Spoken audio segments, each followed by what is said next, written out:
Hi, this is Tutor Nick P, and this is lesson 363. The title of today's lesson is Don't Say a Joke. Tell a joke. Okay, let's take a look at the note here.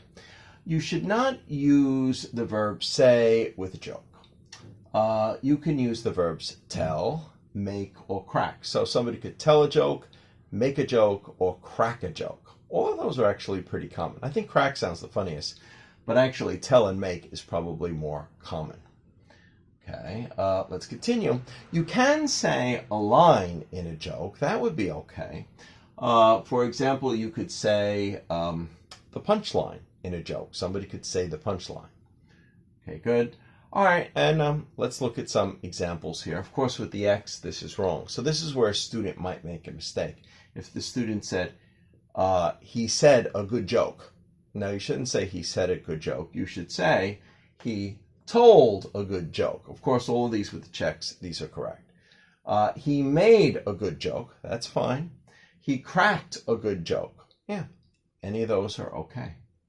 All right, and we have another example here. Of course, with the X, this is wrong again. He said that joke many times. No, you wouldn't say he said that joke. He told that joke many times. Or we might, in this case, we might even change to the verb repeated. He repeated that joke many times. But you wouldn't say that he said that joke. No. Okay, and we just give one example with punchline too, like especially if there was like what we sometimes call like comedy duo.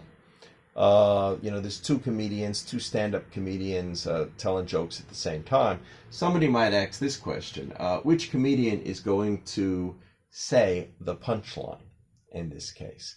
So, because there's always just only one of them can say the punchline. That's the line that as soon as you say it, that makes the joke funny and people laugh right after that. That's referred to as like the punchline.